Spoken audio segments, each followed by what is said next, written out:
නමෝ තස්ස භගවතු අරහතෝ සම්මා සම්බුද්දස්ස නමෝ තස්ස භගවතු අරහතෝ සම්මා සම්බුද්දස්ස නමෝ තස්ස භගවතු අරහතෝ සම්මා සම්බුද්දස්ස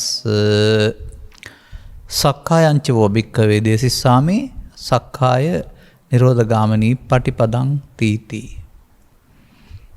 ධර්මානුශාසනාවේ සදහැවර අනුග්‍රහක දායකත්වය දරන්නා වූ බෞතුන් ප්‍රමුඛ මේ මොහොතේ අපට සවන් දීම සඳහා අවස්ථාව දාගත්තා වූ සදහැවර පින්නතුනි, මෙම ධර්මානුශාසනාවට අදාළ ගැටලුව එවා තිබෙනවා. මේ ගැටලුව මතක් කරලම අපි ධර්ම දේශනාවට යමු. ධර්ම දේශනාව තුළින් නිරාකරණය කරගතු දහම් ගැටලුව සක්කාය දිට්ඨිය හා සෝවාන් වීම ගැනයි. සක්කාය දිට්ඨිය, විචිකිච්ඡාව, සීලබ්බත පරාමාස යන ත්‍රිවිධ සංයෝජන ධර්ම ප්‍රහාණය කිරීමෙන් සුතවත් ආර්ය ශ්‍රාවකයාට ගිහි පැවිදි ભેදෙන්තරව සෝවාන් ඵලය ලබාගත හැකි වුවද, එවන්නෙකු තුල පවා කාමරාගයේ පටිඝය යන සංයෝජන ධර්ම තවමත් ශේෂ වී ඇති බව බුදු දේශනාවේ සඳහන් වේ. එහෙත් ගරු ස්වාමින් වහන්සේ අප තුළ මතුවන ගැටලුව මෙයයි. සෝවාන් වූ පුද්ගලයින් ගිහියන් අතර පවා විසූ බවත්, ඔවුන් දරුවන් බිහි කරමින් අමුදරුවන් පෝෂණය කරමින් කාම්භෝගී ජීවිතයක් ගත කළ අය ලෙසද අනේපිරිසිදු විසාකා, බන්දුන මල්ලිකා යන අයගේ චරිත විස්තර තුළින් පැහැදිලි වේ. එසේම කාමභෝගී ජීවිතය ගත කළ මෙවන් අය තුළ පවා එම සැප විඳින්නේ මමය, එම සැප මගේ යන ආදී වශයෙන් මෙම පංචස්කන්ධය පිළිබඳව හැඟීමත් මමත්වයත් ඇති වෙනවා නේ නොවේද? එසේ වූ විට සක්කාය දිට්ඨිය ප්‍රහාණය සිදුවන්නේ කෙසේද? මෙයයි මාතෘකාව. ඒ නිසා තමයි සක්කායං ච වෝ භික්ඛවේ දේසිස්සාමි කියන මේ මාතෘකා පාඨය ගත්තේ. ඒක සක්කාය සූත්‍රයේ තියෙන. සක්කාය සූත්‍රය පොතේ තියෙන ආකාරයෙන් විවරණය කිරීම නෙමෙයි මෙහි බලාපොරොත්තුව. මේ මාතෘකාවට සාධාරණයක් ඉටු කරන එක. පළමුව මම මේ ගත්ත පදේ ගන්න. ඒක තියෙනවා එකක් තමයි සක්කාය සමුදයගාමිනී ප්‍රතිපදාව. අනිත් එක සක්කාය නිරෝධගාමිනී ප්‍රතිපදාව. මෙන්න මේ දෙක ලියා ගත්තම ඔය ගැටලුව නැහැ. අරත් මේ සක්කාය කියන පදේ පිළිබඳව, සක්කාය දිට්ඨිය කියන පදේ පිළිබඳව තවමත් මේ සමාජයේ අපේ ඇසුරෝ ධර්මදේශන ඇසුර අහලා තේරුම් ගත්තා නම්, ඇරුණාම පාසලෙන් ඉගෙන ගත්තා නම් හරි, දහම් පාසලෙන් ඉගෙන ගත්තා හරි කියලා වචනේ දන්නව ඇරුණාම සැබෑවටම සක්කාය දිට්ඨිය තේරුම් ගන්නේ නැහැ. එතකොට බුදුන් වහන්සේ පහළ වෙන විට හිටියා වූ සියලුම දෙනා පව් කළා වෙන්න පුළුවනි, පින් කළා වෙන්න පුළුවනි, දාන වැඩුවා වෙන්න පුළුවනි. දාන වැඩුවට එක කියන්නේ නැහැ. නමුත් දාන සීල භාවනා කළා වෙන්න පුළුවනි. එතකොට ඔවුන් තුළ මේ පව් සිදුවීම, පින් සිදුවීම කියන කාරණාව තුළ ඔවුන් සියලු දෙනා සක්කාය සමුදයගාමිනී ප්‍රතිපදාවේ ඉන්නේ. ඒ කියන්නේ සක්කායේ බැඳෙමින් සක්කාය හදමින් ඉන්න ප්‍රතිපදාවට කියනවා සක්කාය සමුදයගාමිනී ප්‍රතිපදාව කියලා. එතකොට පෘථග්ජනයා කියන්නේ කවුද? සක්කාය සමුදයගාමිනී ප්‍රතිපදාවේ ඉන්න කෙනා.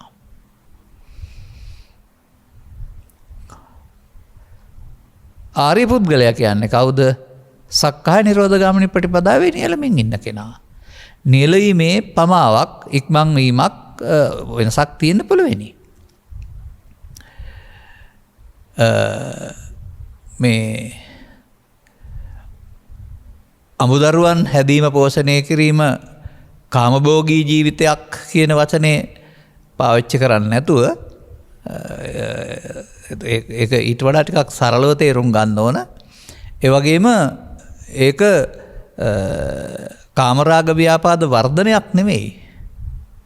ඒක අපිට ඉස්සරහට විග්‍රහ කරන්නම් පැහැදිලිව. අපි ඒක විස්තර කරගන්න බලමු. මෙහෙම. මේ ධර්ම දේශනාව පටන් ගන්නම වෙන්නේ සක්කාය කියන තැනින්මයි.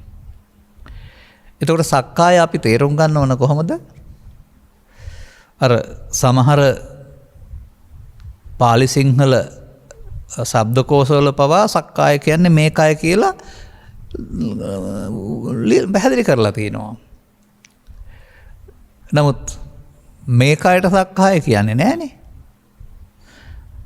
දෙවියන් තුළ සක්කාය තියෙනවා, බ්‍රහ්මයින් තුළ සක්කාය තියෙනවා කියලා බුදුන් වහන්සේ පැහැදිලි කරලා දාරන්නේ. සක්කාය කියන්නේ පංච උපාදානස්කන්ධය කියන එක. එතකොට ධම්මදින්නාව පැහැදිලි කරලා දාරන්නේත් උපාදානයට හේතු වෙන්නා වූ ස්කන්ධ පහට සක්කාය කියනවා. ඒකට එන දේ මමකට ගැනීම සක්කාය දිට්ඨියයි. ඒක තේරුම් ගත්තාමනේ අපි බැඳමින් යන පාරේ ඉන්නවා කියලා කියන්නේ. එතකොට ඒක මේකය නෙවෙයිනේ. ඒක ඔබ අපට සවන් දීලා තියෙනවා නම් නැත්තම් තේරුම් ගන්න.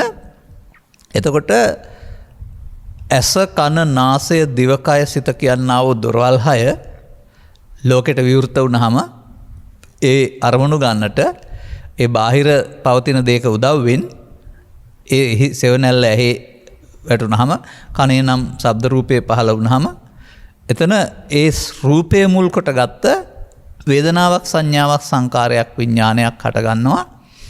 එතකොට ඇහැ තුල රූප වේදනා සංඥා සංකාර පහක්. කන තුල ශබ්ද රූපය මුල් කොටගත් වේදනා සංඥා සංකාර පහක්. නාසය තුල ගන්ධය මුල් කොටගත් වේදනා සංඥා සංකාර විඥාන පහක්. මෙහෙම සක්කාය 6ක් මනුස්සයෙකුට පහළ වෙනවා. එහෙම විග්‍රහ කරපු බුදුදහමක් බුදුන් වහන්සේගෙන් පෙර තිබුණේ නැහැ. නමුත් ඒක තුල මිනිස්සු මොකද කරන්නේ? ඕක දන්නේ නැතුවම ඔවුන්ට මෞකසින් බිහි වූ තැන් පටන් මෙවන දක්වාම මේකය තියෙනවා, මේකය මගේ, මේකය මම ඉන්නවා. අන්න එහෙම තමයි ඔවුන්ගේ සක්කාය දිට්ඨිය. ඔවුන් මමකට ගන්න මේකය. නමුත් ඒක එතකොට මෞකසින් බිහි වී ජීවිත සාසන දක්වා ජීවත් වෙන කෙනෙක් ඉන්නවා, ආත්මයක් තියෙනවා. නමුත් දැන් මේ ස්කන්ධ පහෙන් පහට මැරෙනවා කියලා තේරුම් ගත්තම පිළිගත්තත් මැරෙනවා, නැතත් මැරෙනවා, බැඳුනත් මැරෙනවා, නැතත් බැරෙනවා. බැඳී මැරෙන එක එකක්, නොබැඳී මැරෙන එක තවත් එකක්. නමුත් වෙනස් වීම සිදු වෙනවානේ. එතකොට ඒකට එන දෙහි ඇලුනහම ලෝභ මෝහ දේශවත් මෝහ වශයෙන් එතකොට අරමුණ තුලයි සක්කාය දිට්ඨියට බැඳෙන්නේ. අරමුණ නැසෙනවා. ඊළඟ අරමුණ කනෙන් ඉපදුනා නම් නැත්නම් ඇහෙන් ඉපදුනා නම් ඒකට බැඳෙනකොට ඒකේ තියෙන තවත් එකක්. අරකේ සක්කාය ලෝභය වෙන්න පුළුවන්, මේක සක්කාය ද්වේෂය වෙන්න පුළුවන්. අරකේ පළවෙනි එකේ සක්කාය රූපකාමයේ වෙන්න පුළුවන්, දෙවෙනි එකේ ගන්ධකාමයේ රසකාමයේ වෙන්න පුළුවන්. ඒකට එන දේ මම කට ගැනීම කියන්නේ අරමුණ මම කොට ගැනීම කියන එක.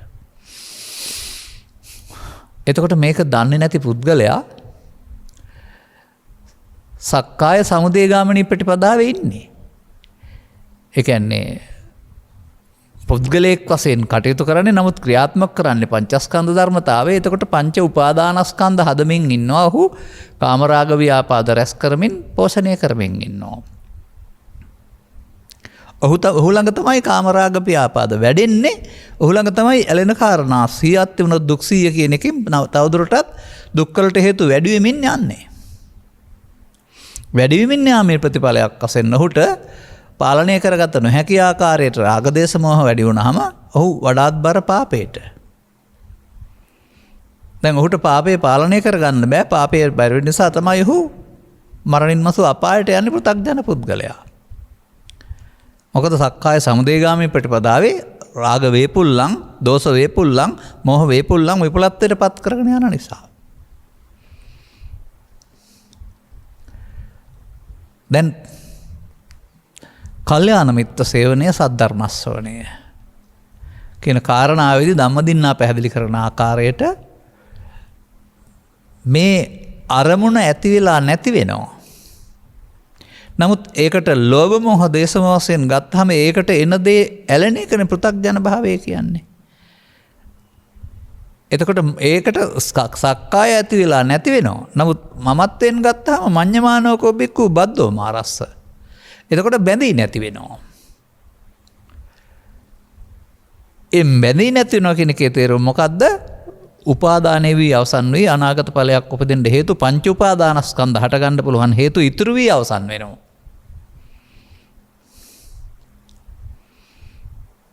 එතකොට පෘථග්ජන පුද්ගලයා යන්නේ ඒකේ. පාරම්බානවා, එකට එක කරනවා, වෛර කරනවා, පලිගන්නවා කියලා කරන්නේ සක්කාය සමුදය ගාමිනී ප්‍රතිපදාව. ලෝකේ ජීවත් වෙන්නේ ඒකේ තමයි. එතකොට ඔහු දුක් වැඩි කරගන්නේ ඔහු කාමරාග ව්‍යාපාද ලෝභ දේශ මොහ වශයෙන් වැඩි දියුණු කරගන්නේ ස්ත්‍රීද පුරුෂද ගිහිද පැවිදිද කියලා නැහැ. එතකොට එතනින් එහා පැත්තට පද කතා කරන්න ගියොත් අපට කාලය ගොඩක් ගත වෙයි. එතකොට ධර්මයේ පිළිබඳ හැදෑරීමක් නැති පුද්ගලයින්ට විචිකිච්ඡාවක් තියෙනවා අනිවාර්යයෙන්ම. බුදුන් දහම් මොකුත් දන්නේ නැහනේ. එතකොට සීලබ්බත පරාමාසයක් තියෙනවා. මන්දයත් මේ සමාජයේ පුද්ගලයෙක් වශයෙන් ශික්ෂාපද සමාදානය තුළ නිවන් දකින්න සූදානම් වෙලා තියෙනවා. ඇරුණාම මේ කෙලස් නැසෙන්නේ සක්කාය නිරෝධ ගාමිනී ප්‍රතිපදාවෙන් බව දන්නේ නැහැ. කෙලස් නැසෙන්නේ සෝවාන් තැන සිට රහත් දක්වා තමයි සක්කාය නිරෝධ ගාමිනී ප්‍රතිපදාව තියෙන්නේ. ඒකදී තමයි ක්ලේශයන් ප්‍රහීන වෙන්නේ. නමුත් සෝවාන් නොවි පෘථග්ජන පුද්ගලයෙක් වශයෙන් මම මේකේ මේ දියුණු කරගන්නා වූ ඥානීය ප්‍රතිඵලයක් වශයෙන් නිවන් ලැබෙනවා කියලා කල්පනා කරොත් එහෙම එතකොට ඒක සීලබ්බත පරාමාසය. සීල් රැකීම වැරදි නෙමෙයි. නමුත් ශික්ෂාපද සමාදානය කරන්නේ උදේ ඉන්න පුද්ගලයා ආව දක්වා ඉන්නවා කියලා හැඟීමෙන් එතකොට ඒ පුද්ගලයෙක් රකින්න සීල්නේ. නමුත් මේ සක්කාය සමුදය ගාමිනී ප්‍රතිපදාව එහෙන් කනෙන් නාසෙන් දිවෙන්කෙන් හටගෙන නැසෙන එකක්. ඒක කොහොමද ශික්ෂාපද වලින් පාලනය කරන්නේ? එතකොට දිට්ඨි කියන්නේ මොකක්ද? එතකොට ඒ අරමුණ මමත්වෙන් ගන්න එක. සක්කාය දිට්ඨි. ඒක සංයෝජනයක් වෙන්නේ කොහොමද බලන්නකෝ. සංයෝජනයක් වෙන්නේ තමයි අර මඤ්ඤමානෝකෝ බික්ඛු බද්දෝමාරස්ස කියන්නේ. ඒකට ආපු දේ පස්සපච්චය වේදනා එහෙනම් වේදනාපච්චය තණ්හා තණ්හාපච්චය උපාදාන උපාදානපච්චය භව ආන්ගේ භව කියන එකෙන් වෙන්නේ බැඳෙන එක. සංයෝජන කියන්නේ ඒකයි. අර පැවැත්ම සමුදය ගාමිනී ප්‍රතිපදාව කියන්නේ මේක. දැන් එතකොට එහෙම බැඳුනම සංයෝජනය වුණා නම් ඒව නැවත උපදිනවා. තබන ලද හැම එකක්ම නැවත උපදිනවා. එතකොට ඒක නැවත උපදිනකොට නැවත ඉපදීමේ දුක. රාග දේශ මොහ ආදී වශයෙන් ගත් කල. එතකොට තවත් ටිකක් ඕන නම් මෙතන කතා කරන්නම් මම අර විචිකිච්ඡාව කියන එක කෙටියෙන්. ඒක සාමාන්‍යයෙන් මම අහලා තියෙන ඉතින් බුදුන් ගැන සැක නැහැ, ධර්මය ගැන සැක නැහැ කියලා නිකන් සාමාන්‍ය වචන වලින් කියන එක.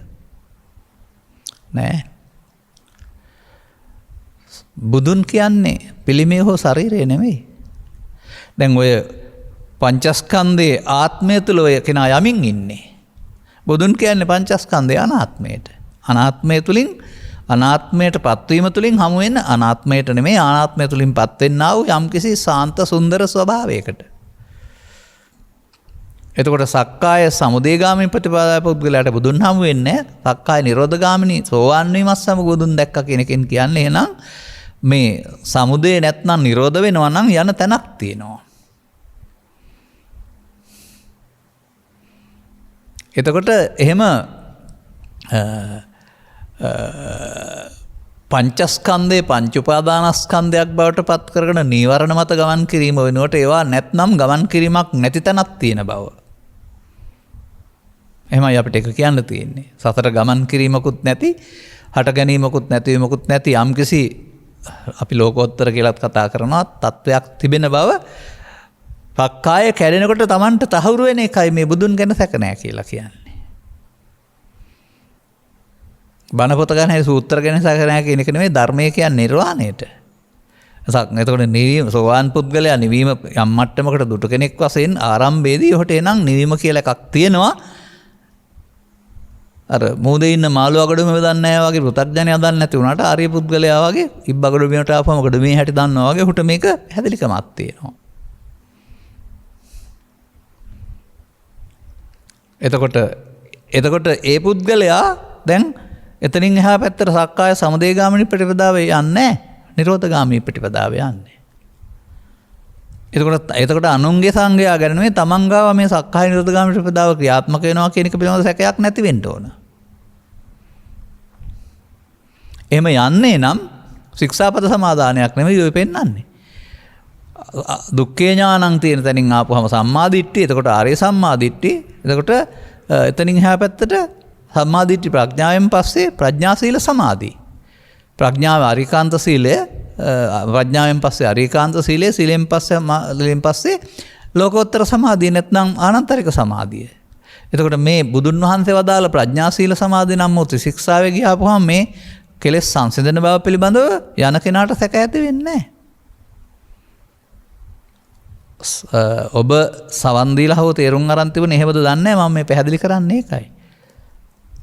ඊළඟට පුබ්බන්ත ඉස්සර ජීවිතේ නෙමෙයි ඔය. පුබ්බන්ත කියලා කියන්නේ අතීත යදතීතම් පහිනන්තම්. මම ඉස්සරහට තව පැහැදිලි කරන්නම්. අපිට වර්තමාන ස්කන්ධ පංචකයට එන අතීත කොටස ගත්තාම ඒක මැරිච්ච එකක්. අපි පණ දෙන්න හැදුවට. ඒක දෙයක් කොට ගන්න එක අඥා නම් ඒක ගන්න නැති වෙනකොට තමයි පුබ්බන්තේ ඥානං වෙන්නේ. ඒකට රැවටෙන්නේ නැති වෙනකොට. අපරන්තත් එහෙමයි. අපරන්තත් අපත්තංචනාගතං ආකේ නැති එකක්. නමුත් පෘථග්ජන පුද්ගලයා අනාගතේ දිව්‍ය ලෝකයන් හරි බ්‍රහ්ම ලෝකයන් හරි බුදුන් දකින්න හරි ශ්‍රාවකෙක් වෙන්න හරි අනාගතයක් හදාන ඉන්නවා. එතකොට අපරන්තේ අඥානංනේ. ඒ දෙකත් නැත්නම් පුබ්බන්ත පරන්තේ වර්තමාන මොහොත අතීතයට එකතු වෙන්නේ නැත්නම් ස්කන්ධ පංචකයක් හටගෙන නියමේ යනවා අතීතයෙන් ගන්න නැත්නම්. එතකොට ඔහු පංචස්කන්ධය තුළ ජීවත් වෙන තැනට අතීතයේ ඡය කරමින් අනාගතයක් නොහොදින් ජීවත් වෙනකොට වර්තමාන මොහොත සිදුවෙන ක්‍රියාවලිය පටිච්චසමුප්පාදේ නිරෝධය. අතීතයෙන් අරන් වර්තමානයේ විඳ අනාගතයට තබනවා නම් පටිච්චසමුප්පාදේ නිරෝධය නෙමෙයි පටිච්චසමුප්පාද ධම්මේසු අඥානං නැත්නම් අනුලෝම පටිච්චසමුප්පාදේ යන්නේ.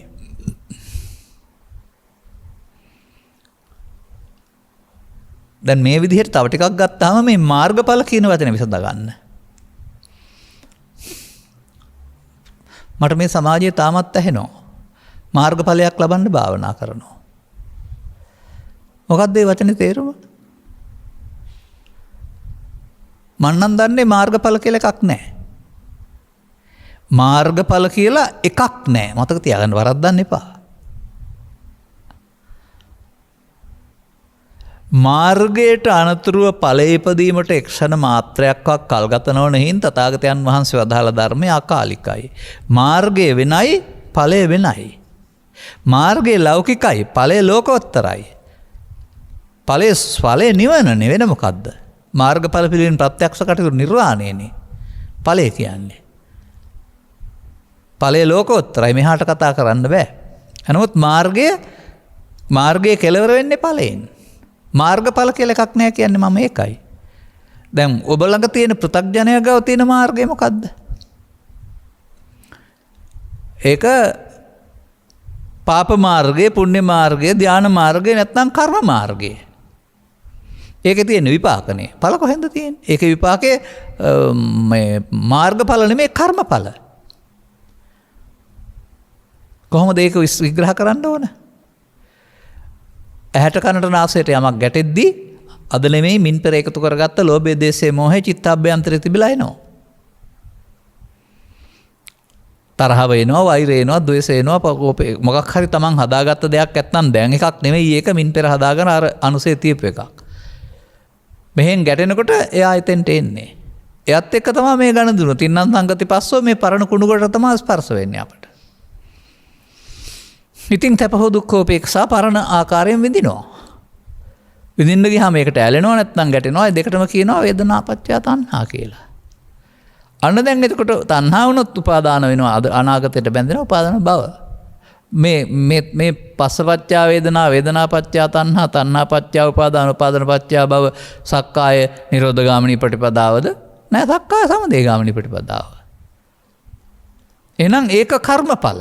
ඒක ක්‍රියාත්මක වෙන්නේ ඇහි කනේ නාසය දිවේ කයේ අරමුණට මුලා වීමේදී.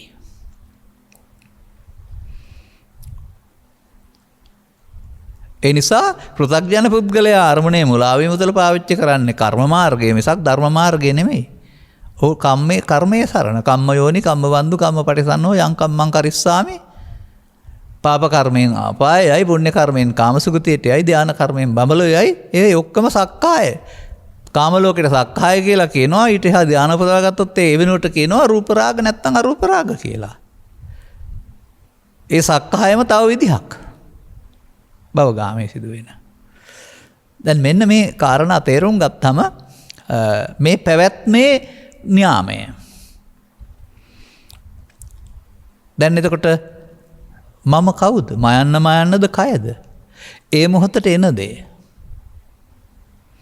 දැන් මේ යන පැත්තට යන ගමනනේ යන්නේ. පෘථග්ජන පුද්ගලයා කියන්නේ අසුත්තප්පුතග්ජනයයි කියන්නේ ඔන්න ස්කන්ධ පංචකයේ ඔය ස්කන්ධ පංචකයෙන් පංචකට උපාදානය කොට අවසන් කරමින් සක්කාය සමුදය ගාමිනී ප්‍රතිපදාවක යන බව දන්නේ නැති කෙනා. දැන් ධර්මයේ තේරෙනකොට මේක භවගාමී ප්‍රතිපදාව කියලා තේරෙනවා. මේකේ ගිහින් කර්ම එක් රැස් කරනවා ඇරුණාම භව නිරෝධගාමීත්වයක් නැහැ කියලා. දැන් එතනින් එහා පැත්තට තමයි සක්කාය නිරෝධගාමී ප්‍රතිපදාව තියෙන්නේ. දැන් එතකොට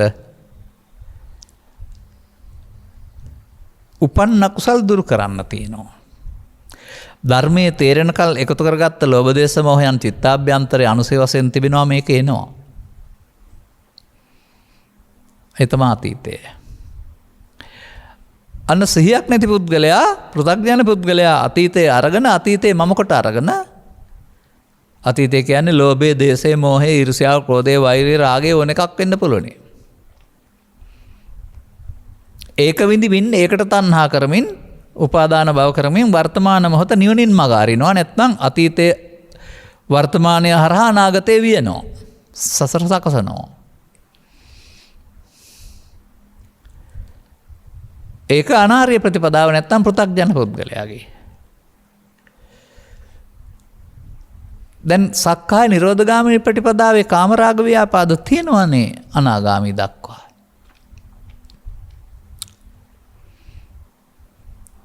එමනම් කාමරාග ව්‍යාපාද තුනී වෙන ප්‍රතිපදාව යනු ඇරුණාම කාමරාග ව්‍යාග නෑ නෙවෙයිනේ.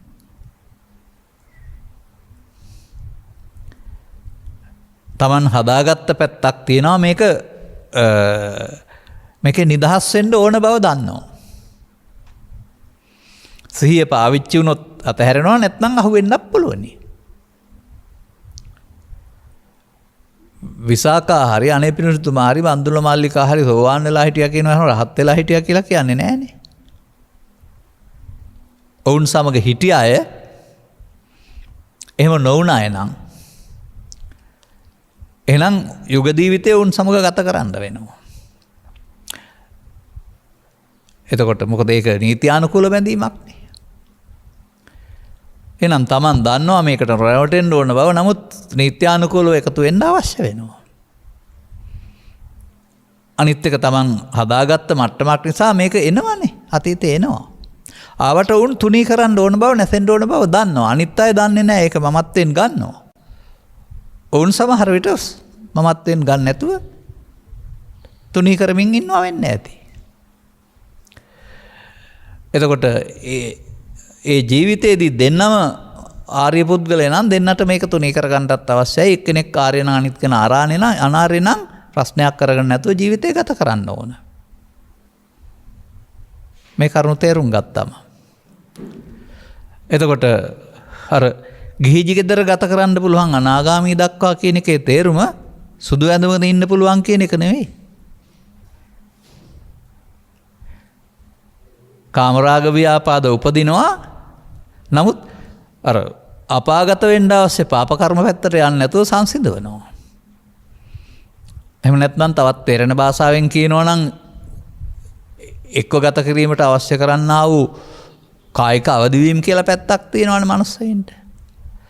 ඒක අනාගාමී තැන දක්වා ක්‍රියාත්මකයි සක්‍රියයි. අක්‍රිය මනුස්සයෙක් නෙමෙයි.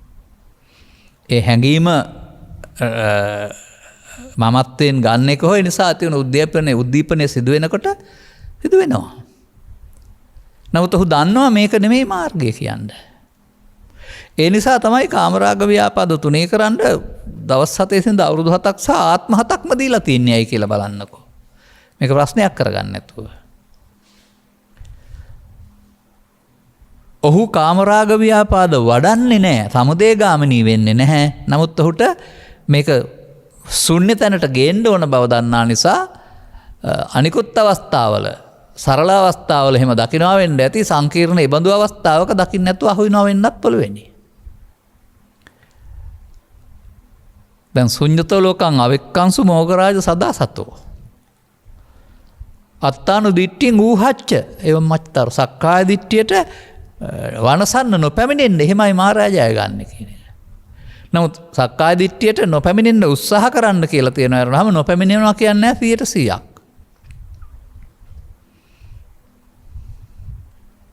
ඔහු බහින කලාවේ යන කෙනෙක්. කාමරාග ව්‍යාපාද තුනී කිරීමේදී. ඔහු හෝ ඇය. එතකොට ශික්ෂාකාමී ප්‍රවෘජා ජීවිතයේද නම් ඒ හැඟීම් අපි කියන්නේ එකට සබාපි දුක්ඛේහි සබාපි දෝමනස්සෙහි දුක් දුම්නස් උපන් වෙලාවට ඒවට අරමුණට අහු නොවි ඉන්නට අසුමුකෝ රුද්දමානෝ කඳුළු හලමින් බඹසර වසනවා නැත්නම් ඒවා දුරු කරනවා. නමුත් ගෘහස්ත ජීවිතයේදී එවදු අවස්ථාවක අවශ්‍යතාවයන් අනුව එකට එකතු වෙන්න තහනමක් බාධාවක් නැහැ. අනිත් එක මේ අම්මෙක් තාත්තෙක් වෙන එක කාමරාග ව්‍යාපාදම කියලා හිතන්න එපා.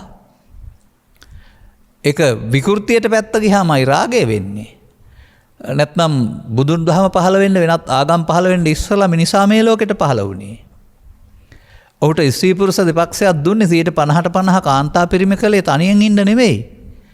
ඒ සුදුසුකම අනුව පරපුරක් හදන්න. ඒක කොහොමද වරදක් වෙන්නේ විශ්වයට? පරපුරක් හදන එක ලෙන්ගතුකමක්. අපි ඒකට කියන්න ඕනේ නැහැ කාමරාග ව්‍යාපාද කියලා.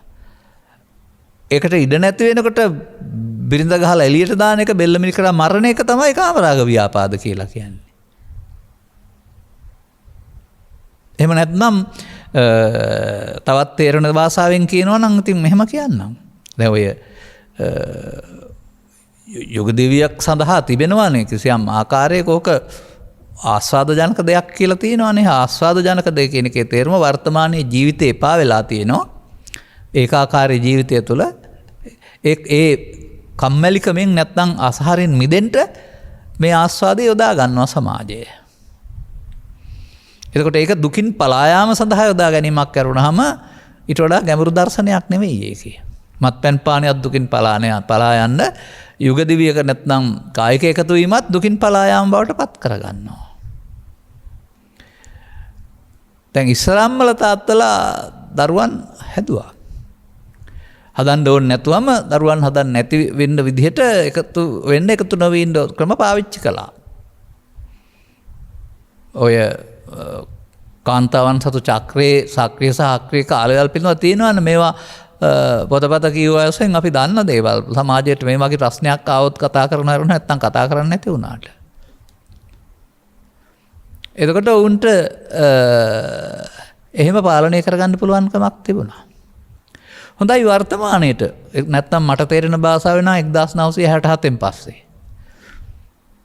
ඒ වචනේ මම එහෙම කියන්න හේතුවක් තියෙනවා. ගුවන්විදුලියේ ප්‍රචාරය වුණා දැන්වීමක් මේ පුංචි පවුල රත්තරන් කරන්න බුලස්පටු මගේ පවුල් සංවිධාන සංගමයේ හැදුවානේ.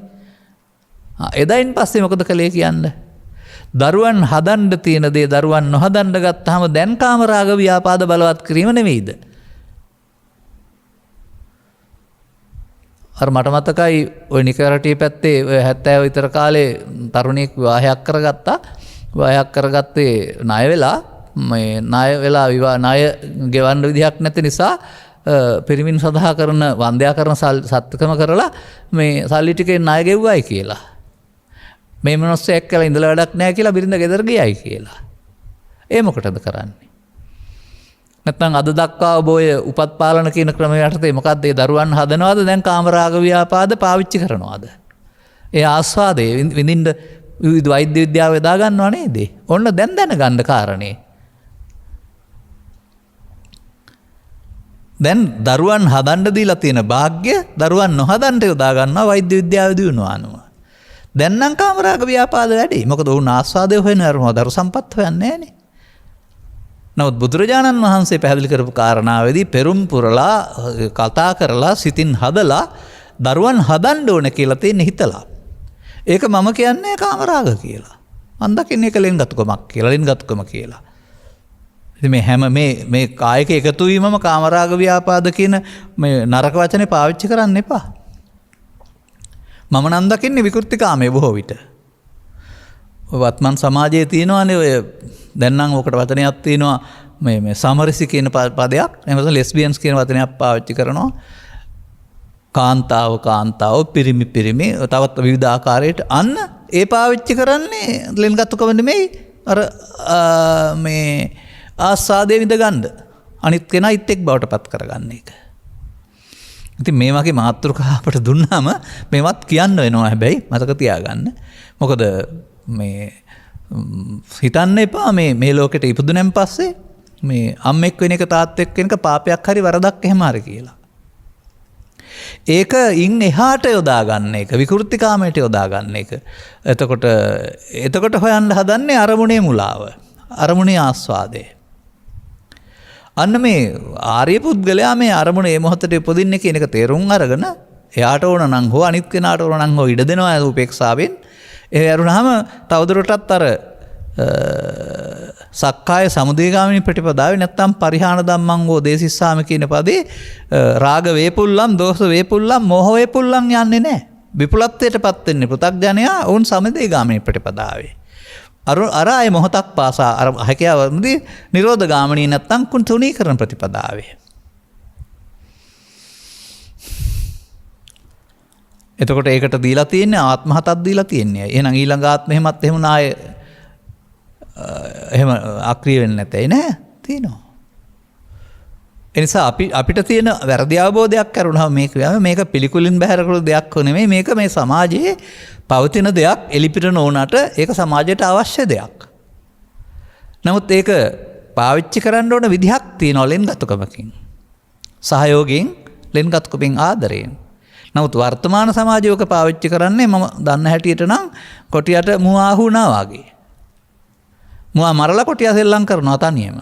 බලලා මීයා මරලා සෙල්ලම් කරනවා. එතකොට ආස්වාදයේ තියෙන කාටද බලලට විතරයි. අරයට නෑ. ඒක ඉතින් පුරුෂාධිපත්‍ය හරි ස්ත්‍රී ආධිපත්‍ය හරි. බෙදා හදා ගැනීමක් නෙවෙයි තියෙන්නේ. අන්න ඒ වගේ ගැඹුරෙන් හිතන්න. මේක කාලකන්නිකමක් හෝ වරදක් හෝ පෙන්වන්න එපා. වශයෙන් ගන්න එපා. ඒක හැබැයි ඉතින් ඔය වෙනත් රටවල සමග වගේ ඔය නීතිගත කරන්න යනවා නම් මේ සමරසි ජීවිත එහෙනම් ඒ යන්නේ හොඳ පැත්තට නෙමෙයි. ඒ විකෘතිකාමයට යන්නේ. ඒකේ කෙලවර කාමරාග ව්‍යාපාද වැඩෙනවා. ඊට පස්සේ සහායකයා මරනවා. ඔය ලංකාවේ සිදුවන දේවල් මම කියන්නේ. නමුත් මේ මාපිය සූදරු සෙනෙහා සම්බන්ධතාවයේදී ඔය ගීතවල පෙන්වන්නේ අම්මා කෙනෙක් වගේ මට කියලා. තාත්තා වුණත් මම බතසරි කරන අම්මා ඔබයි දරුවන් රකින්න කියලා. සෙනෙහසෙන් ඉන්න කල අම්මා කියලා හිතෙනවා කියලා ඔය ගීතාවල පෙන්වන්නේ. අන්න එහෙම ඒක තුල පවතින්නේ සෙනෙහස මුල් කොටගත් ලෙන්ගතු ජීවිතයක්. මේවා පිළිබඳව මේ ඔය සමහර අය කියන්නේ මේ පිළිකුල් කරන්න ගෙදර අතෑරලා මහානම වෙන්න කියලා බන කියන්නේ. ප්‍රායෝගිකව වෙනවද මේ ලෝකේ කවදාවත්? නැහැ. අනිත් එක ඔය සිද්ධියෙන් වෙන්නීමට නෙමෙයිනේ බුදු සසුනේ බ්‍රහ්මචර්යාව කියන්නේ. මතක තියාගන්න ඒකත්. ඒක වත්මන් අනන්‍යතාවය තුළ පැවිදීම තුළ ඒකට එකතු නොවන එකක් කියන සම්මත පිළිගැනීමක් තියෙනවා. නමුත් ගිහි ජීවිතය තුළ ගිහි කියන්නේ ඒ ජීවිතය ගත කරන්න පුළුවන් කියන එක. ඒක වැඩිපුර පන්නගෙන විකෘතිකාමයේ තුලින් ආස්වාදයේ පිණිස පන්නන අය අර පෘථග්ජන පුද්ගලයෝ. හැමදාමත් හරි දිනපතා හරි. නමුත් අර අයට එහෙම නෙමෙයි ඒක අවශ්‍ය නම් නැත්නම් නෑ ඒක පාලනයක් තියෙනවා ඒ අයට. නමුත් අනිත් අය මේකෙන් හොයන්නේ දුකින් පලා යාම සඳහා මේ ආස්වාදයන්ක මොහොතටපත් වීම. ඒ ආස්වාදයන්ක මොහොතෙන් ලෝකය අමතක කරනවා. ඒක තමයි ඒගොල්ලන්ට නිවන. ඉතින් අද ඒක ඉවරයි තව ටිකක් වෙලා යනකොට හෙටත් අනිද්දාත් නැවත නැවතත් ඒ නිවන හොයන්න වෙනවා. මොකද ඒක වැහෙන නිවනක්නේ. ඉතින් මෙහෙම හොයලා ගිහින් ඊට පස්සේ අඩපණ වෙනකොට ලබන්න බැරුවමත් පශ්චාත්තාපේ. බැරි කාලයක් එනවනේ ඉන්ද්‍රිය අඩපණ වෙනකොට. ඉතින් ඒ නිසා තේරුම් ගන්න ඕන කාරණාව මේක මේ මේක ලෝකෙ සිදුවෙන දෙයක්. ඒකට එරෙහිව දේශනා කරපු දහමක් තියෙන්න බෑ. එහෙනම් ලෝකෙ පවතින්න බෑ. ඔක්කොම කැලේට යන්න වෙනවා. තනිකඩ ඉන්න වෙනවා. එහෙම වෙන්නේ නෑනේ කවදක්වත්. දියුණු කරගත්ත තාක්ෂණය ගෙනියන දරු පරපරක් අවශ්‍යයි. අධ්‍යාපනය ගෙනියන දරු පරපරක් අවශ්‍යයි. ධනය ගෙනියන දරු පරපරක් අවශ්‍යයි. සසුන ගෙනියන දරු පරපරක් අවශ්‍යයි. සසුන ගෙනියන්න ස්වාමින් වහන්සේලා දරුවෝ හදන්නේ නෑනේ. සසුන ගෙනියන්න අම්මලා තාත්තලා දරුවෝ හදලා සාසනට පරිත්‍යාග කරන්න ඕනේ. ඒ චේතනාවල මොකද්ද තියෙන්නේ එතකොට? ඒ චේතනාවල තිබෙන්නේ සසුන සඳහා දරුවෙක් හැදීම ඇරුණාම පෞද්ගලිකව අරමුණ ඉටු කර ගැනීම නැත්නම් තමන්ගේ අරමුණට මුලා වීම නෙවෙයි. ඕනනම් ඉතින් කතාවක් කියන්න. මේ මා නියෝජනය කරන කියන්නේ සම්ප්‍රදාය පිළිගත් සම්ප්‍රදායක් තුළ අපි නීත්‍යානුකූල අවසරයක් පිළිගත්ත නිකාය තුළ හිටියා මේ පූජ්‍ය පණ්ඩිත හෙන්ට්‍රිකදර ඥානසිංහ කියලා අනුනාහිමි නමක්. උන්වහන්සේගේ චරිත කතාව මම මෙතෙන්ට කියන්නම්. එතකොට හරියයි. ඕ රත්නපුරේ ප්‍රදේශයේ ප්‍රභූ පවුලක්. දරුවන් හිටියා ඇති තරම්. අම්මටයි ඕන වුණේ සසුනට පූජා කරන්න දරුවෙක්. දැන් සසුනට පූජා කරන්න දරුවෙක් හදන්නේ කොහොමද? පෙන් කඩියක් පන් කලකඩියක් පෙරාගෙන හිසේ තබාගෙන ගිහින් බෝධිය වටා තුන් වෙලක් ප්‍රදක්ෂිනා කරලා බෝධිය නාවලා මට සසුනට පූජා කරන්න දරුවෙක් ලැබෙන්න. දැන් ඊට පස්සේ කාමරාග ව්‍යාපාද ඊට කරගත්ත ආදාර කලේ. ඒ නිසා අහම්බෙන් හැදෙන දරුව වෙනයි හදන දරුව වෙනයි මේ සමාජයේ. මම නම් කියන්නේ දරුවන් හදන්න හිතාමතා කියලා. තමන්ගේ බීමත්කමේ තියෙන නිහින ආසාව හරිය නැත්නම් ආසාවක් ඉටු කරගෙන මේ අතුරුඵලයේ දරුවා වෙන එක ලංකාවේ වර්තමානයේ සිදු වෙන්නේ. නැත්නම් දරුවෝ හැදෙයි කියලා මරණ එක. ඒව නම් කාමරාග ව්‍යාපාද. ආදරණීය අම්මා කෙනෙක් තාත්තා කෙනෙක් සසුනට පූජා කරන දරුවෙක් හදපුවාම ඒක මොකද්ද සිදු වෙන්නේ? ඒකට මේ පෑන් කලකදී ආපක් කෙරුවට තරක් සිදු වෙන්නේ නැහැ නේ. ඒක ප්‍රාර්ථනයක් විතර. නමුත් ඒකට අදාළ එකතු කිරීම කරන්න ඕනනේ. එහෙනම් එතන පවතින්නේ කුමක්ද අම්මාගේ? සසුන්කත සරුස් කිරීමේ ඕනකමක් නේ. ඒක බරක් දැරීමක් නේ. අපිට ඒක කියන්න පුළුවන් ද වැරදි කියලා? ඒක පූජනීය ක්‍රියාවක් නෙවෙයිද? රටක් හදන්න මේ හොරකම් කරන්න ඇති නායකයෙක්, ගමක් හදන්න ප්‍රභූවරයෙක්, සසුන්කත සරසන්න බුදු පුතෙක් හදන එක අම්මෙක් තාත්තෙක්. ඒක අතුරුඵලයක් වෙන්නේ කොහොමද? සම්මා පිළිබඳව පුළුල්ව හිතන්න ඉගෙන ගන්න. එතකොට අපිට මේවා ලියා ගන්න පුළුවන්කමක් තිබෙනවා. ඒ නිසා ඒ අරමුණු කියන කාරණාවේදී අරමුණ ඉටු කර ගැනීම වෙනයි. එහෙම නැත්නම් අරමුණේ ආස්වාදයේ විඳින්නේ පෘථග්ජන පුද්ගලයා. ඔහු ආස්වාදයේ විඳලා තවදුරටත් පස්සේ ගන්න ඕන නම් කියලා බැඳෙනවා. ඒ නිසා අපිට ආපහු නැවට ඔහුට ඒක උපදිනවා. ඒක තමයි ආදීනවේ එකේ. මේ නිසා ගිහි සමාජයේ අරමුණට එකතු නොයමින් බඹසර හැසිරෙනවා. ඉතින් ඔතන තවත් වචනයක් දැන් ගන්න වෙනවා. ඔය එක්වීම කියන පදයක් ගන්නකො. එතකොට ඒකට පෙන්නන්නේ සංසග්ගජාතස්ස භවන් ස්නේහා කියලා. සිංහලෙන් සංසර්ග කියන වචනේ නෙමෙයි මම පාවිච්චි කරන්නේ. දස්සන සංසග්ග, සවන සංසග්ග, ආග්ගාන සංසග්ග, සමුල්ලාපන සංසග්ග, කාය සංසග්ග. මොකද ඒ කියන්නේ? අරමුණට එකතු වීම. එහෙන් අරමුණට මුලා වීමට දස්සන සංසග්ග. කනෙන් ශබ්දයට මුලා වීමට සවන සංසග්ග. අන්න සංසග්ග තියෙන්නේ පෘථග්ජනයා ගාව. මම මගේ ආත්මකට ගැනීම. දැන් බුදුන් වහන්සේට රූප ශබ්ද ගන්ධ අරමුණ හම් වෙන සංසග්ග තියෙනවද? අන්න එහෙම එතන ඒ සංසග්ග කියන පදයෙන් පෙන්වන්නේ අරමුණ මමත්වෙන් අරගෙන ආස්වාදයේ විඳින එක. අන්න ආර්ය පුද්ගලයා ඒක දන්නවා. ඒ නිසා බුදු සමයෙන් පෙන්වන්නේ ඒක සංසග්ගයකින් වෙන්නීම නෙමෙයි, සයවිත සංසග්ගයෙන් වෙන් වෙන්න. කාය විතරක් නෙමෙයි ඒක දොරවල් 6ෙන්ම සිදුවෙන කාරණයක්. පෘථග්ජන පුද්ගලයාගේ. ඒ නිසා තමයි චක්කුණා සංවරෝ සාදු සාදු සෝතේන සංවරෝ ගානේන සංවරෝ සාදු ගාථාවේ පෙන්වන්නේ ඇසෙන් කනෙන් නාසයෙන් දියෙන් කයෙන් වචනෙන් සිතෙන් සංවර වීම යහපත් සියලු දුකින් මිදෙනවා. ඒ සංවර වෙනවා කියන්නේ අරමුණට ඇලෙන්නේ නැතුව ආස්වාදයට කොට ගන්න නැහැ කියන එක. එහෙමනම් ආර්ය පුද්ගලයෙකුට තමන්ගේ සහායකයා හෝ සහායිකාවට අවශ්‍ය නම් ඒ පිළිබඳ මමත්වයෙන් නොගැනීමක් තුළ තමන්ට තියෙන හැකියාව තුළ ඒ නීත්‍යානුකූල හැකියාවට එකතු වෙන්න පුළුවන්. ඒක විවෘතියක් වෙන්නේ හෝ දරුවන් පිළිසතු ගැනීම වළක්වීම පිණිස කරන ක්‍රියාවක් වෙන්නේ නැහැ. වර්තමානයේ වැඩේ නම් කෙරෙන්නත් ඕන දරුවන් පිළිස ගන්නත් බෑ. එතකොට ඒව නම් ඉතින් ආස්වාදයේ පැත්තට යන්නේ. විකෘති කාමයේ පැත්තට නැත්තම් කාමරාග ව්‍යාපාද වැඩෙන පැත්තට.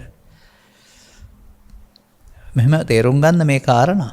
තේරුම් ගත්තම එනම් තවත් ටිකක් එහාට ගත්තම දැන් භික්ෂු නැත්තම් පූජ්‍ය පක්ෂය එහෙනම් මේ පස් දොරෙන්ම අරමුණට එකතු නොවීන එක තමයි බඹසර හැසිරීම. ඒක තමයි සාසන බ්‍රහ්මචර්යාව කියලා කියන්නේ. එතකොට ගිහි සමාජයටත් ඒ බඹසරම තමයි තියෙන්නේ. නමුත් ඒකේ තියෙන නීත්‍යානුකූල අවසරය සහ කායික හැකියාව මත සෝවාන් සිට අනාගාමී දක්වා තුනී වෙමින් යන ගමනේදී සක්‍රිය වෙන්න පුළුවන්. අනර අරමුණ මම කොට ගන්න නැති නිසා අනාගාමී තත්වයේදී අදාළ අවදිවීම සිදු වෙන්නේ නැහැ කියලායි මට වැටහෙන්නේ. එතනින් එහාට ගිහිගේ ඉන්න බෑ කියන එකේ තේරුම ඒකයි. තුනී වෙලා. එතකල් සක්‍රිය. නමුත් ඔහු යන්නේ බහින කලාවේ නෙමෙයි. ඇලෙන කරුණු 199 කරමයි 99 98 කරමින් පටිසෝතගාමී යනවා ඇරුණාම අනුසෝතගාමී නෙමෙයි. ඉතින් පෘථග්ජන පුද්ගලයා සෑම අරමුණක් තුළම රූප ශබ්ද ගන්ධ රස ස්පර්ශ ඇලෙමින් සක්කාය සමුදය ගාමිනී ප්‍රතිපදාවක යනවා. තේරුම් ගත්ත පුද්ගලයා මේක ගිහින් සතර දුක් වැඩි වෙනවා ඇරුණාම අරමුණේ ආස්වාදය වෙනකොට ආදීනව දැකමින් මිදෙන පාරේ තුනී කරගනිමින් යනවා. ඔහු මේ අරමුණ නිවන වශයෙන් ගන්නවා වෙනකොට අරමුණ මමත්වෙන් නොගැනීමෙන් තිබෙන ලෝකෝත්තර සංසුන් බව දක්වා යන්නට මේවා ඈත් කරමින් වනසමින් යනවා. කාමරාග ව්‍යාපාද තුනී කරමින් නීවරණ තුනී කරමින් යනවා. ඒක නිරෝධගාමිනී ප්‍රතිපදාව. ඉතින් විසාකාවට හෝ අනේ ප්‍රසිද්ධතුමාට හෝ තවත් කාට හරි ඒ නිරෝධගාමිනී ප්‍රතිපදාවේ තිබුණ රාජකාරීත් එක්කලා භික්ෂුවට තරම් ඉක්මනින් යන්න බැරි වෙන්නේ නැති. නමුත් මා කියූ ඒකනස්ස වැනි සූත්‍රයක් තුළ සඳහන් වෙනවා පංචෝරම්භාගීය සංයෝජන තුනී කරමින් අනාගාමී වූ අය භික්ෂු භික්ෂුණී උපාසක උපාසිකා කියන සිව්වණක් පිරිස අතර පමණක් නොව කාමභෝගී ගිහියන් තුලත් කාමභෝගී ස්ත්‍රී පුරුෂ සහ බ්‍රහ්මචාරී ස්ත්‍රී පුරුෂයන් අතරත් හිටි බව. එහෙනම් අර කාමභෝගී කියන වචනේ තේරුම ඒක අර කාමය පරිභෝජනය කරන මමත්වෙන් ගන්න ජීවිතේ කාමභෝගී. නම් පෘථග්ජනයා කාමභෝගී වුණාට ආර්ය පුද්ගලයා කාමභෝගී නෑ. ඔහු කාමය බැහැර කරමින් යන කෙනෙක්. නමුත් 100%ක් නෙමෙයි ආරම්භක ප්‍රතිපදාවේ. ඒකයි පටිසෝතගාමී කියලා කියන්නේ. අනිත් කාරණාව තමයි මේක මේ ටිකක් සරල කරගන්න කල්පනා කරන්න. ඔය කියන තරම් බරපතල දෙයක් වශයෙන් ඕක ප්‍රතිපදාවක් වශයෙන් අනුගමනය කරන්න බැරි, gedara ඉන්න බැරි, විවාහ ජීවිතය ගත කරන්න බැරි ප්‍රතිපදාවක් වශයෙන් කල්පනා කරන්න එපා. වර්තමානයේට තමයි මේක මරණයෙන් පස්සේ තියෙන නිවනක් හරි අනාගත බුදුහාමුදුර ලබා දෙන එකක් හරි පෙරම්පුරලා ලබන එකක් හරි ආදී වශයෙන් මහ ලොකු බරක් පටවලා තිබෙන්නේ. පොත්පත් ඔක්කොම ටික දැනගන්න ඕන දෙයක් වශයෙන් හරි එහෙම නැත්නම් ත්‍රිපිටකයේම දැනගන්න ඕන දෙයක් වශයෙන් හරි නැත්නම් චිත්තක්ෂණය 17කට බෙදලා අතීත භවංග චලන භවංග උප්පත්තියක පංචද්වාරාවදන සම්පතිට්ඨන සම්තීර්ණ 37ම පාඩම් කරන්න ඕන එකක් වශයෙන් 17ම පාඩම් කරුවත් වෙන්නේ උපාදානෙන් මිදෙන එකද වෙන හැටිනේ උගන්වන්නේ. උපාදානෙන් වෙන හැටි ඉගෙන ගත්තා කියලා මිදෙන්නේ නැහැ. උපාදානෙන් මිදෙන හැටි ඉගෙන ගන්න ඕන. ඒකයි කරන්න ඕන කාරණාව. උපාදානය වෙන හැටි තව ක්‍රමයකට ඉගෙනුවත් උපාදානෙන් මිදෙන්නේ නැහැ. උදාහරණයක් වශයෙන් ගන්නකො ඉස්සර ජාතක කතා තිබුණා. දැන් කියවලා සතුටු වුණා. දැන් ජාතක කතාව ඊට පස්සේ කවියට ගන්නවා. තවත් විදියකින් කියවනවා. තව ටිකක් කල් විරුදුවට ගන්නවා. තවත් විදියකින් කියවනවා. ඒ කියවලා ලබන රසය මේ පැට ඇලෙනවා ඇරුණාම ඒක ක්‍රමේ මාරු කරුවයි කියලා ගද්ද පද්‍ය වලට ඒක මිදීම වෙන්නේ නැහනේ. එහෙනම් අපිට බුදුසමයේ අනුසෝතපගාමී ප්‍රතිපදාව මිනිස්සු ගාව සිදු වෙනවා. ඒක තථාගතවරු ශාස්ත්‍රීය උගන්වනවා. උගන්වලා පටිසෝතගාමී ප්‍රතිපදාව උගන්වනවා ආපහු යන හැටි.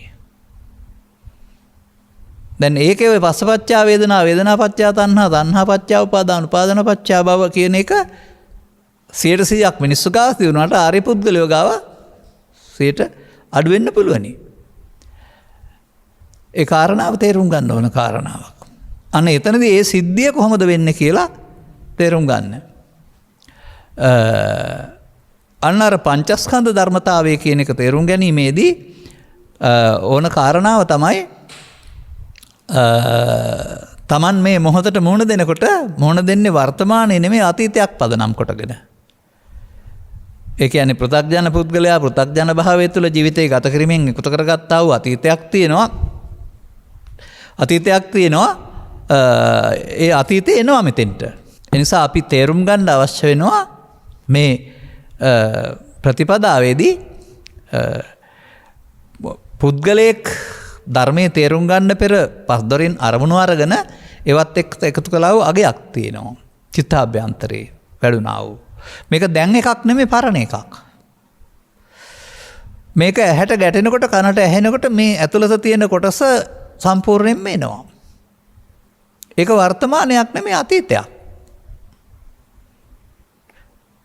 අන්නේ අතීතයට අහු වෙනා කියන එක තමයි බුදුන් වහන්සේ පැහැදිලි කරව දාරන්නේ පස්සපච්චා වේදනා කියන පදයෙන්. පෘථග්ජන පුද්ගලයා කරන්නේ ඒක. එතකොට කාමරාගයට ව්‍යාපාදයට ලෝභයට දේශමවලට අහු වෙනවා. විඳින්නේ ඒ තමන්ගේ අතීතය. ඇලෙන්නේ ගැටෙන්නේ ඒකට. ඒක තමයි අර වේදනාපච්චා තණ්හා තණ්හාපච්චා උපාදාන උපාදානපච්චා භව කියන කතාවෙන් පෙන්වන්නේ. දැන් පටිසෝතගාමී වුණාම වර්තමාන මොහොතට ගැටෙනකොට හමු වෙන්නේ අතීතයේ බව තේරෙනවා නම් ඒකට එකතු නොවෙන්න ලෝභක්ඛය, ද්වේෂක්ඛය, මෝහක්ඛය සඳහා ඒකට එකතු නොවෙන්න දිනු කරන සිහියක් ඕන. අතීතම් පහිනන්තම් කියන්නේ ඒකයි. අන්න මේ මොහොත අතීතයට එකතු නොවි නොවන්නට කියනවා පස්ස නිරෝධා කියලා.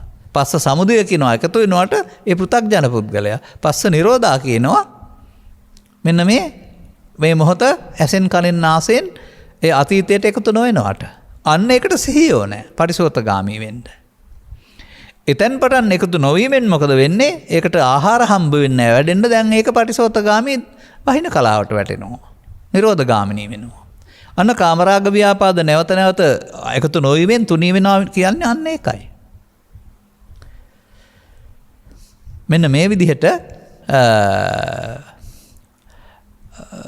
තමන් හදාන යන විට විශේෂයෙන් කාමරාගට වඩා ව්‍යාපාද තුනී වෙන ආකාරය තේරෙනවා ඇති. කාමති වුණාට රාග නැති වෙන්න පුළුවන්. එතකොට ඒ විදිහට ඒක ප්‍රශ්නයක් කරගන්න එපා. ඒ තැන දක්වාම ඒකේ අවශ්‍ය නම් ඉඩකඩ තියෙනවා. අවශ්‍ය නැත්නම් ඉක්මනින් පාලනය කර ගැනීමේ හැකියාවක් තිබෙනවා. අන්න සදහම් තේරුම් ගත්ත භික්ෂු ජීවිතය තුළ ඒක තේරුම් ගත්ත කෙනාට ඉක්මනින් ඒක පාලනය කරගන්න අර සතිය පාවිච්චි කරලා හදන්න පුළුවනි. නමුත් අර වගකීම් තියෙන කෙනාට ඒකට බාධාවක් පනවලත් නැහැ. තේරුම් ගන්න ඕන කාරණාව. එතකොට මෙන්න මේ සෝවාන් සිට එහාට යනකොට දැන් මේක තමයි මේ සක්කාය නිරෝධගාමිනී ප්‍රතිපදාව. අරමුණට සක්කාය බැඳෙන එක තමයි මමත්වෙන් ගන්න එක සමුදයගාමිනී ප්‍රතිපදාව. මමත්වෙන් නොගෙන අවසන් කරන එකට කියනවා පස්ස නිරෝධා වේදනා නිරෝධෝ. වේදනා නිරෝධෝ සංහා නිරෝධා. තණ්හා නිරෝධෝ උපාදාන නිරෝධා. උපාදාන නිරෝධෝ භව නිරෝධා. මෙන්න මේකට සක්කාය නිරෝධගාමිනී කියලා කියනවා. ඉතින් ඒක අරමුණේ කරන්න ඕන කාරණාවක් නේ. ඉතින් මෙතන මේ தත්ත්වයට එනකොට මේ தත්ත්වය දිනු කරන් එනකොට කාමරාග ව්‍යාපාද තුනී වී විනාශ වී එතනින් එහාට සංයෝජන ඉතුරු පහ ගැන එහෙම කතා කරන්න එපා 10ක් කඩන්න ඕන කියන බුද්ධ ආගම තුල ඉඳගෙන. ඉතුරු සංයෝජන තියෙන්නේ අපට නෙමෙයි. ඔය පහ යට කරගන්න ඔය පහ කඩන්න නැතුව අතකල මනතාන යෝගයේ මාර්ගය ඇවිදින් කෙලෙස් යටපත් කරගත්තොත් ඊට පස්සේ මේ කාම අරමුණු වලට එකතු වීම වෙනකොට රූපී ධානයට හෝ අරූපී ධානයට එකතු වෙලා ඒක මම කොට ගන්නවා. එතකොට ඒක සක්කාය කියන්නේ රූප රාග අරූප රාග කියනවා එකතු වුණාම. ඒත් මම ඒ අයට ඉතින් එහෙම කෙලෙස් යටපත් කරගෙන ඒවට අහු වෙලා ඉන්න අය සඳහා උද්ධම්භාගීය සංයෝජන දේශනා කරලා උද්ධම්භාගීය සංයෝජන තිලකුණ ගන්න කියලා බුදුන් වහන්සේ වදාහරනවා. රූපී ධානය හෝ අරූපී ධානය. නමුත් සෝවාන් වෙලා යන අය යන්නේ ආර්ය මාර්ගයේ. එනම් සෝවාන් අනාගාමී රහත් අතර තියෙන මොහයක් විතරයි. ඒක තුනී වෙනකොට රහතන් වහන්සේ. නැත්නම් එතනදී මිය ගියොත් ඒ ටික ස්කන්ධ නිවි යනකොට අනාගාමී භව තලවල මෙහාට එන්න ශක්තියක් නැහැ. ස්කන්ධ නිවි යනවා. මේ පෙළදහම් තුල පොත් තුල අධ්‍යාපනය තුල මේ පිළිබඳව හදාරපු නැති අය ලියපු දහම් පෙළවල් තුල මේක කවදාවත් කරන්න බැරි එකක් විදිහට ඊටු ටික හදා මේ පංග ඕරම්භාගීය සංයෝජන කඩාගෙන ඊට පස්සේ උද්ධම්භාගීය සංයෝජන කඩන්න ගෙදර බැරි හින්දා කැලේට යන්න ඕන එකක් විදිහට ගිහින් උපදවාගෙන නසන්න ඕන එකක් විදිහට එහෙම නැත්නම් ගෙදර බැරි නිසා අනාගත බුදුහාමුදුරුවෝ පහළ වෙනකන් ඉන්න ඕන එකක් විදිහට එක එක්කෙනා පෙළවල් හදාන්න තියෙනවා. මොකද රූප රාග අරූප රාග මේ සංයෝජන වලට බැඳෙන්නේ කොහොමද? දැන් අරමුණ සක්කාය දිට්ඨියට බැඳෙන්නේ අරමුණට අහු වුණොත්. එහෙනම් රූපී ධානයට අරූපී ධානයට අහු වුණොත් තමයි බැඳෙන්නේ. එහෙනම් බැඳෙන්න උපදවා ගන්න වෙනවා. ගෙදර ඉඳන් උපදවා ගන්න බෑනේ එහෙනම්. ඕන්න ගිහිව ඉඳන් මේක කරන්න බෑ කියලා අදහසක් තියයි. අරමුණ වලින් මග ඇරලා ඉන්න එපා උපදින්න. ඒ නිසා මේවා ගැන කල්පනා කරලා මේ අවුල ලියා ගන්න. නිදහසේ. මම කියන්නේ මෙහෙමයි. සුනීතලා සෝපාකලා මේ රූප රාග අරූප රාග උපදවා ගත්ත ගොඩක් පෙන්වන්නෙත් නැහැ. සුනීතලා සෝපාකලා උගත්තු කියලා පෙන්වන්නෙත් නැහැ. මහ ලොකු. නමුත් එයාට මේ පටිසෝතගාමී ප්‍රතිපදා අහු වුණා. ඒ නිසා මේකේ තියෙන්නේ සරල දෙයක්. මේක සරල කරලා ඉගෙන ගන්න සමාජය. පැවිද්දන් සඳහා හරි කැලේ සඳහා හරි උගතුන් සඳහා හරි කියලා කියන්නේ නැතුව තේරෙන අය සඳහා උග්ගටිතඥ විවිධඥ හැම දෙනාම සඳහා එදිනෙදා ජීවිතයේදී පටිසෝතගාමීත්වය අතීතයට එකතු නොවෙමින් ඒ තුනී කරන ආකාරය. එකට කියනවා ඇහැ තුල කන තුල නාසය තුල පස්ස වෙන්න නොදී අර අතීතයට එන්න නොදී එයා අතහරිනවා සිහියෙන්. දැන් එතකොට උපාදානයට එකතු වෙන්නේ නැතුව වර්තමාන අරමුණ පස් වේදනා තණ්හා උපාදාන බව නැතුව අවසන් වෙනවා. එතකොට ඒක උපාදානේ නොවි අවසන්නකොට පංච උපාදානස්කන්ධය අනිත් දුක්ඛ අනාත්ම වශයෙන් බැලුවා වෙනවා. එකතු වුණොත් පංච උපාදානස්කන්ධය මගේ ආත්ම කොට ගත්තා වෙනවා. අර අතීතේ කාරකන එකතු වුණොත් පංච උපාදානස්කන්ධය නිස්සක ආත්ම කොට වශයෙන් ගත්තා වෙනවා. අතීතය අතහැරියොත් එතකොට අතීත අතහැරීමට කියනවා අනිත් දුක්ඛ අනාත්ම වශයෙන් බැලීම කියලා. එකතු වෙන්නේ නැති එක. මේ දෙක විතරනේ කරන්න තියෙන්නේ. ඔන්න අපි පොත ගන්නෙ නැතුව ඒ කියන්නේ පොතේ තියෙන පේලි විස්තර ගන්න ගියාම ඔබේ ප්‍රශ්නෙට උත්තර දෙන්න බෑ. අනිත් එක අපිට තියෙන බාහිර සමාජයේ පිළිබඳ තියෙන අවබෝධය සහ ඒවා තියෙන දුර්වලකම් පෙන්වන්නත් බෑ. ඒ නිසා මෙබඳු මාතෘකා ඉදිරිපත් කිරීම වල මම නම් අතිශය කැමැති සතුටු වෙනවා. සමාජයට තවදුරටත් දැනුවත් වීම. ඔය අවධානය යොමු කරන අය තේරුම් ගන්නවා ඇතිනේ එහෙනම් අපි මොකද මේ කරන්නේ කියලා. ඔවුන් ඒ ලබා දීලා තියෙන වරප්‍රසාදයේ භුක්ති විඳිනවද නැත්නම් අල්ල විතරක් ගන්න හදනවද වරප්‍රසාදයේ එපායි කියලා. එතකොට ලෝකයක් රටක් පරිහානියටපත් වෙන්නේ. ඔවුන් කාමරාග ව්‍යාපාද වඩන්නන් අනිවාර්යයෙන්ම. ඔවුන් අනුසෝතගාමීන්. ඒක සමාජයකට දුක වැඩි වෙන පාරක්. නිසා ඒකට ධර්මයේ තේරුම් අරගෙන තේරුම් ගැනීමෙන් ආස්වාදයේ පිටපස පන්නන්න දෙයක් නැහැ. කිස් අසාර දෙයක් කළා තේරුම් ගැනීමෙන් අතහරිනු ඇරුණාම පස්සෙන් පන්නලා හරියන්නේ නැහැ. මේ කරුණු තේරුම් ගනිමින් මේවා ප්‍රශ්නයක් කරන නොගෙන ඔබට පැවතී තිබෙනා වූ වගකීම් ඉටු කරමින් යහපත් ජීවිතයක් ගත කරමින් ඔබේ වගකීම් වලට ගැළපෙන ආකාරයෙන් වේගයෙන් හෝ සෙමින් මේ පටිසෝතගාමී සක්කාය නිරෝධගාමී ප්‍රතිපදාවේ යන්නට ඔබට මෙම කරුණු පැහැදිලි කිරීම හේතු ආසනාව වේවායි කියලා සුභාශිංසනය කරමින් මම ධර්මානුශාසනාව මෙසේ අවසන් කරනු ලබනවා. මෙම ධර්මානුශාසනාව සඳහා මිරිස්සේ බණ්ඩරමුල්ලේ පදිංචි ගාමිණී වීරසූරිය මහතාගේ 82 වන ජන්මදිනය වෙනුවෙන් එතුමන්ට සිත් පැතීම සඳහා එම පවුලේ දයාබර සමාජිකාවන් වන කමලා වීරසූරිය බිරිඳ, හසනිල් වීරසූරිය ලොකු පුතා, සංක වීරසූරිය පොඩි පුතා, ප්‍රබුදිනී නාදුගල ලේලිය, හිරුනි වීරසූරිය මිනිබුරිය, ලසිරු වීරසූරිය මුණුබුරා යන අය විසින් සදහැවර දායකත්වය ලබා දී තිබෙනවා. අරමුණු අතර පවුලේ සියලුම සමාජිකාවන්ට හා මව්පිය දෙපාර්ශ්වයේම නෑදෑයිතසින් නිදුක් නිරෝගී සුවයෙන් සහ දීර්ඝායුෂෙන් සැනසේවා. මව්පිය දෙපාර්ශ්වයේ මියගේ ඥාතීන් පින් ගැනීමේ අපේක්ෂාවෙන් සිටී නම් ඒ සියල්ලෝම මෙම ධර්ම දානයෙන් දායකත්වය දරූ පිරිස අත්පත් කරගත් පින් අනුමෝදන් වී සසර ගමන කෙටි කරගෙන උතුම් නිවන් සාක්ෂාත් කරගනිත්වා. දැනට ලොව පුරා පැතිරී ඇති භයානක කොවිඩ් වතුර දුරු වී ඉන් පීඩා විඳින ලක්වැසි ලෝවැසි ජනතාවට ඉක්මනින් නිදුක් නිරෝගී සුවය ලැබේවා. විශේෂයෙන් අප රටෙහි පවතින ජාති භේද, ආගම් භේද, දේශපාලන වාද භේද හා පටු ආත්මාර්ථකාමී හැඟීම් පහවී මිනිස් සමාජයේ සැමටම සිත සලසන මතු අනාගත පරපුරේ සුභ සිද්ධිය සලසන දැහැමිසිතුවිලි සහිත මිනිස් චිත්ත සන්තාන සහිත මිනිසුන් නිරතුරු පහළ වේවා. එය අනුගමනීය ධර්ම ප්‍රතිපදාවක ඇරුණාම ආත්මාර්ථකාමී සමාජයක් තුළ නෙවෙයි. ඒක තමයි බෞද්ධයින් ප්‍රතිපත්තිකාමී බෞද්ධින් හදනවා කියන්නේ මේක තමයි ධර්මයක් තුළින්. මෙම උතුම් ධර්ම දේශනයේ සිදුකට වදාලා වූ අතිපූජ්‍ය දේශරික ස්වාමින් වහන්සේ ඇතුළු සියලුම සිල්වත් ගුණවත් මහ සංඝරුවනට නිදුක් නිරෝගී සුවය ලැබී මේ සම්බුදු සසුනට මහඟු සේවයක් ඉටු කිරීමටත් තවදුරටත් ශක්තිය ධෛර්යය ලැබේවා. මේ ගෞතම බුද්ධ ශාසනය තුළදීම උතුම් චතුස්සත්‍ය අවබෝධ කර ගැනීමට හේතු වේවා. මේ සම්බුදු සසුන සුරකින්න සකල දිව්‍ය රාජ මණ්ඩලයම මේ පින් අනුමෝදන්ව ඉක්මන් භවයකදී භව නිරෝධගාමී ප්‍රතිපදාව තුළින් උතුම් නිර්වාණය සාක්ෂාත් කර ගැනීමට හේතු වාසනා වේවා. මේ උතුම් ධර්ම දේශනයට සවන් දුන් සියලු දෙනාටත් සිතක් සාන්තියක් සමග ධම්මැස පෑදේවා. ඔබේ පැතුම් මේ සියල්ල 100% මේ කාරණා මගේ අවබෝධයට අනුව එකග වෙන්න බැරි වුණත් මම ඒක කියවුවා. මොකද මගේ අවබෝධය තුළ සම්බුදු සසුන රකින්නේ භික්ෂු භික්ෂුණී උපාසක පාසිකා සිව්වණක් පිරිස බුදුන් කෙරෙහි ධර්මයේ කෙරෙහි සංඝයා කෙරෙහි ශික්ෂාපද වෙහි ගෞරවයෙන් හැසිරෙනවා නම් ඒ සිව්වණක් පිරිස බුදුන්ට ධර්මයට ගෞරව සංඝයාට ශික්ෂාට ගෞරවයක් නැතුව ඔවුන් වාද වේද කරගන්නවා නම් ඔවුන් තමයි සසුන වනසන්නේ. මේ සසුන වනසන ප්‍රතිපදාවත් තුළ දෙවියන්ට ශාසනය බාර දෙන මෝඩකම කරන්නේ නැතුව ස්ත්‍රී පුරුෂ ගිහි පැවිදි වශයෙන් සසුන රකින්න ප්‍රතිපදාවට ආවොත් දෙවියෝ ඕන වෙන්නේ නැහැ. බුදු සසුන රකින්න මතක තබා ගන්න මේවා ඊතරම් සුපිරිසිදු අදහස් නෙවෙයි කියන එක තේරුම් ගන්න තව ටිකක් හොයලා බලන්න.